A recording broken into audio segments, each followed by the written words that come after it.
Novidade no Palmeiras, o Verdão contratou o lateral direito Agustin Giai do San Lorenzo.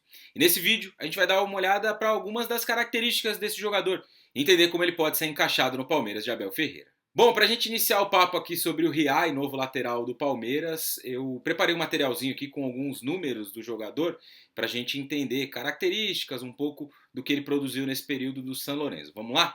O Giai é um jogador de 20 anos, revelado pelo San Lorenzo, que tem 88 jogos pelo clube, né? São 2 temporadas aí no time principal do San Lorenzo. Desses 88, jogou 83 como titular, que é um número bastante relevante.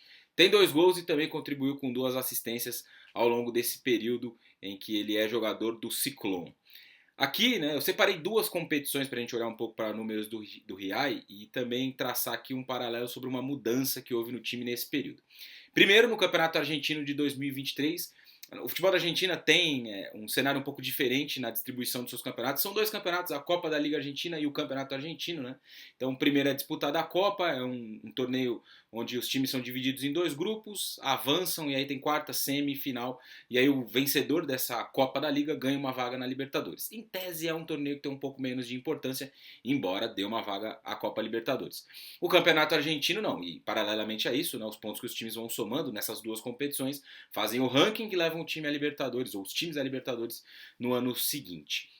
Depois disso, né, ou antes, depende muito da ordem, em 2024, por exemplo, a Copa da Liga Argentina foi disputada primeiro e o Campeonato Argentino começou agora há pouquíssimo tempo.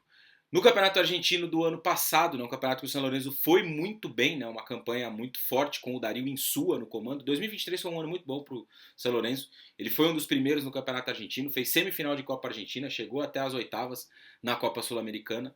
No Campeonato Argentino, o Giai foi titular em 14 jogos dentro da competição, mais ou menos metade, né, jogou metade dos campeonatos.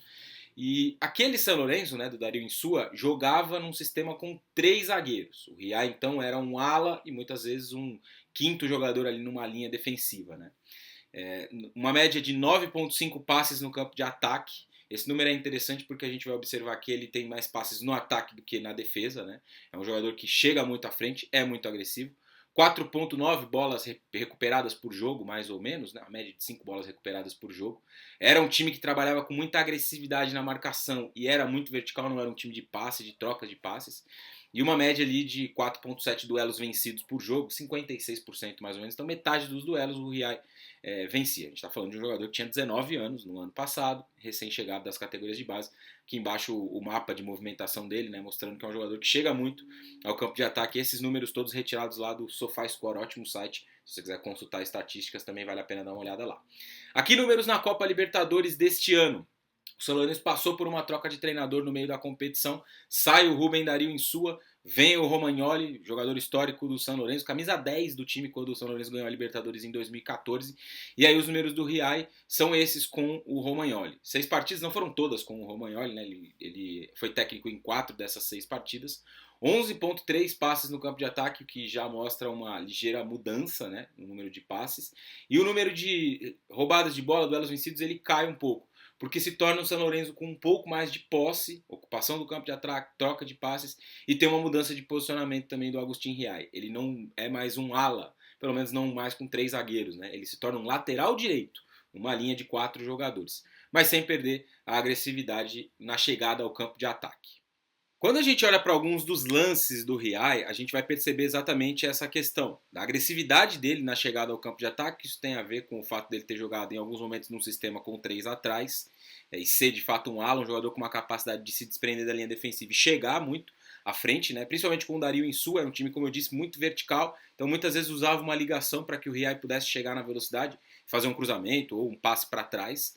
E em alguns momentos também, né, nessa trajetória do Giai no San Lorenzo, olhando para alguns jogos, alguns lances, a gente vai perceber que ele também é um lateral que tem uma capacidade de jogar numa faixa um pouco mais central, de trazer a bola para dentro, de conduzir para outro corredor, né, de abrir o espaço pelo lado para que um ala possa, para que um ponta possa passar, por exemplo. Então, essa mescla, né, de poder atacar tanto o fundo, chegar à linha de fundo, quanto aparecer um pouco mais por dentro, pode ser muito valiosa no Palmeiras, e aí a gente vai olhar para a prancheta exatamente para entender um pouco sobre isso. Campinho na tela, então, com um possível Palmeiras do Giai para esse segundo semestre. Você já está vendo aí também Felipe Anderson, Dudu, enfim, é um Palmeiras que vai passar por algumas mudanças nesse segundo semestre. É um Palmeiras que já não tem mais o Endrick, o Luiz Guilherme também está de saída. Quando você estiver assistindo esse vídeo, pode até ser que o negócio já tenha sido oficializado. Então é um Palmeiras que vai passar por algumas mudanças nesse segundo semestre. Dentro do que o time faz e das características do Riai, a gente pode ter um desenho dessa forma, né? Mudando algumas peças,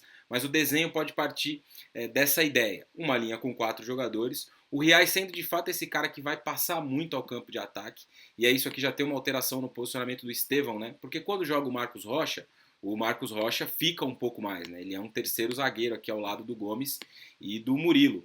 Com o Riai não, ele vai passar, a tendência, né? Pelo menos é que isso aconteça, que ele passe, que ele chegue ao campo de ataque. Com o Rocha, o Estevão muitas vezes permanecia aberto. Com o Riai, o Estevão ganha a possibilidade de vir jogar numa faixa mais central, mais próxima do gol em vários momentos, né? E aqui ao lado pode ser do Felipe Anderson, pode ser até mesmo do Rafael Veiga, que não vive um bom 2024, né? Mas é um jogador que pode recuperar a sua melhor fase. Enfim, são possibilidades aí que o Abel tem, né? E aí, completando essa linha, que geralmente é de 4 jogadores atrás do Flaco, né? O Palmeiras geralmente tem 5, uma linha de 5 para atacar. O Dudu pode ser esse jogador um pouco mais aberto, para receber pelo lado e partir na diagonal. Por quê? Na ideia da saída de 3, que invariavelmente prende um lateral, o Abel pode optar por fazer isso com o Piquerez dessa vez. Geralmente é com o Marcos Rocha, mas com o ganho do Riai do outro lado, que é um lateral muito agudo, o Piquerez pode muito bem fazer essa função. Já fez algumas vezes. Na final do Campeonato Paulista, por exemplo, o Piquerez se adaptou a jogar assim para que o Lázaro fosse um ala pelo lado direito do campo, pelo lado esquerdo do campo, né? E ele pode exercer muito bem essa função. Aí à frente da defesa o Aníbal titular. E aí o Rios, né, que nesse momento tem tido uma vantagem em relação ao Zé, mas o Zé pode voltar a ser titular aqui nessa vaga que é do Richard Rios. Existem algumas outras possibilidades, é óbvio, ainda nessa tônica de ter o Riai. Você pode ter um Felipe Anderson partindo pelo lado, abrindo esse corredor e vindo jogar um pouco mais por dentro, ao lado do Dudu, e aí aqui pelo lado direito abrigar o Rony como ponta, que é um jogador muito agudo também, ou o próprio Rony como um centroavante na vaga do Flaco Lopes e devolver o Dudu aqui ao lado direito, e ter o Felipe Anderson variando em um primeiro momento, né, fora do time em alguma ocasião, e o Veiga nessa faixa um pouco mais central, e aí você vai poder devolver ao time aqui o próprio Estevão, ou como eu disse, o Dudu jogando um pouco mais por dentro, né, com o Estevão saindo do lado para dentro, e o Lázaro sendo esse jogador um pouco mais aberto pelo lado direito para ter essa jogada de abrir campo, receber e partir em diagonal, né? O Palmeiras tem inúmeras possibilidades para essa temporada no segundo semestre, que é no momento em que as competições se afunilam. O Abel tem muitos jogadores, muitas características, é um treinador que sabe trabalhar, obviamente, muito bem com elas. É fato que o Palmeiras não vive um bom 2024 do ponto de vista de desempenho, os resultados sim são bons, mas o desempenho do time precisa evoluir. A chegada do Riai é a chegada de um lateral que traz uma característica diferente e que nessa engrenagem que pode mexer bastante, pode mudar bastante, com vários jogadores de características diferentes, o argentino vai agregar muito para esse segundo semestre do Palmeiras.